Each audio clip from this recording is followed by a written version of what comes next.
तो अपने जीवन को धन्य बनाइए, है ना। समय बहुत मिले हैं, वो आपके जीवन में बढ़िया समय हो, और वो समय बढ़िया कब होगा? जब आप साधु संतों की संगति में जाके बैठेंगे।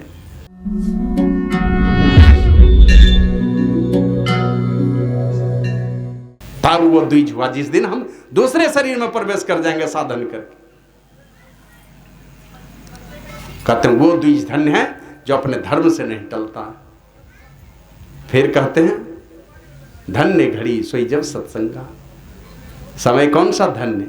बहुत समय मिला, 10 बरस, 20 बरस, 25 बरस, 50 बरस, 60 बरस, 70 बरस, इतने उम्र हम लोग पार कर गए। समय तो बहुत मिला, लेकिन जीवन में कौन समय धन्य, कौन घड़ी हमारे जीवन में धन्य? कौन पूछ रही है? माता पार्वती शंकर भगवान से पूछती है कौन समय धन्य, कौन घड़ी धन्य? तो शंकर भगवान कहते हैं धन्य घड़ी सोई जब सत्संगा। वह समय धन्य है जब आप सत्संग में बैठे। सत्संग माने साधु पुरुषों की संगति में या ईश्वर की कथा कहानी की चर्चा में बैठिए। जब भी बैठेंगे वह घड़ी धन्य है आपके जीवन में। वही आपके खाते में जाएगा, वही आपके अकाउंट में जाएगा। हमने 50 बरस समय गुजारे, लेकिन अपने साधु पुरुषों की संगति में या शास्त्र के अध्ययन में कितना समय आपने गुजारा? ये बाहरी सत्संग है। कितना समय गुजारा? तो जितना समय अपने साधु पुरुषों की संगति में बैठ करके गुजारा, आपके लेखा में, आपके खाता में वही समय जोड़ा जाएगा। बाबा कबीर कहते हैं जापल दर्शन साधु की, साहब आव याद, लेखा में सोई घड़ी बाकी के सब बाद। देखते हैं ना गांव में सहिया दीदी आती है, आंगनबाड़ी दीदी आती है, आशा दीदी आती है। बिहार में आशा है, यहाँ आंगनबाड़ी सेविका दीदी होती है, नर्स दीदी आती है। वो जैसे आती है तो घर में जो माताएं हैं, जो गर्भवती है, उनको ख्याल पड़ता है तुरंत वो दीदी को देख करके कि कौन दिन हमको जाना है इंजेक्शन लेने के लिए हॉस्पिटल में। उनको देखने से ख्याल पड़ता है, और नहीं तो लोग भूल जाता है। उनको देखा तुरंत याद पड़ जाएगा। उसी तरह जैसे वकील को देखता है, कोर्ट वकील को देख लेगा, वो काला कोट वाला वकील से जहाँ भेंट हुई ना, तब अपना वाला केस का तारीख का ख्याल पड़ता है, हमारा कौन दिन तारीख है, वकील को देखने से। आशा दीदी, सहिया दीदी, नर्स दीदी को देखने से बच्चे जच्चे का ख्याल होता है कि कौन दिन इंजेक्शन लेना बच्चे को, कौन दिन जच्चे को दिलवाना है, ये ख्याल पड़ता है। उसी तरह साधु पुरुष को जब देखते हैं, साधु अच्छे जो त्यागी बैरागी पुरुष हैं, चरित्रवान पुरुष हैं, जब उनको देखिएगा तो उनको लगता है कि ये जो है ना, ये परमात्मा के दूत हैं। आपको परमात्मा की याद आएगी। जैसे साधु को देखिएगा उसी समय परमात्मा की याद आती है।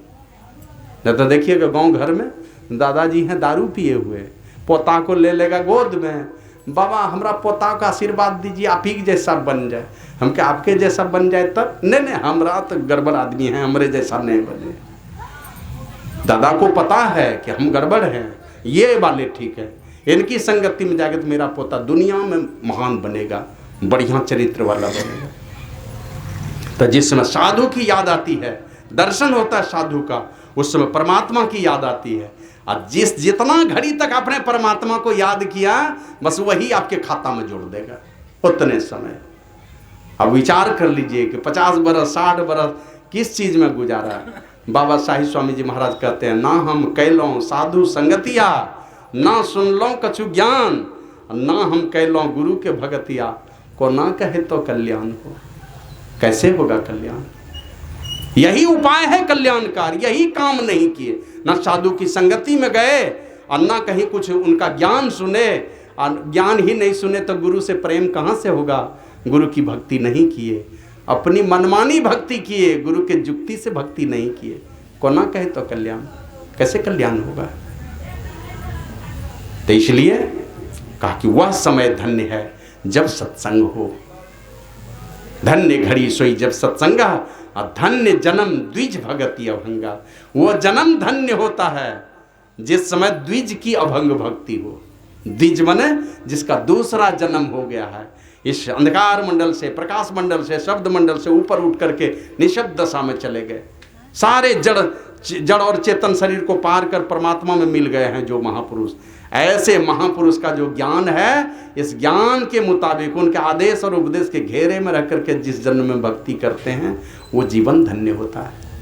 और नहीं तो बहुत लोग हैं ना, बस जाएंगे ना, जाएगा एक को मंत्र दे दिया, कहेगा तुम खाली सेवा करो, ध्यान तो है ही नहीं, कहीं कहीं है ध्यान, नहीं तो बस ये कहेगा तुम सेवा करो। लोग भी कहेंगे महाराज मुझसे जप ध्यान ये सब नहीं होगा, सेवा बताओ, बस जाके भंडारा कर दिया, कुछ कर दिया, कपड़ा दान कर दिया, ये सब करेगा। और जिस जीवन में ऐसे त्यागी और दिव्य ज्ञान वाले महापुरुष के दर्शन होंगे, उनकी भक्ति की युक्ति आपके अंदर में होगी, जिस जीवन में का वही जीवन धन्य हो जाता है। तो अपने जीवन को धन्य बनाइए, है ना। समय बहुत मिले हैं, वो आपके जीवन में बढ़िया समय हो, और वो समय बढ़िया कब होगा, जब आप साधु संतों की संगति में जाके बैठेंगे फिर। और ऐसे द्विज जो सिद्ध महापुरुष हैं, ऐसे महापुरुष से शिक्षा दीक्षा लेकर के जब आप भजन करेंगे इनकी मर्जी के मुताबिक, जैसा माता सबरी ने किया, मतंग मुनि कह करके गए बेटी तुम यहीं पर रहना, बता दिया दीक्षा, साधन भजन गुरु जी के साथ बैठ करके करती रही। ऐसे तो झाड़ू बहाड़ू चौका चूल्हा सब करती थी, लेकिन उसके अलावे भी वो बैठ बैठ करके ध्यान करती थी, क्योंकि ये शरीर एक न एक दिन मिट्टी में मिल जाना है, जाएंगे एक न एक दिन इस शरीर को छोड़ के जाना पड़ेगा। बाबा कबीर कहते हैं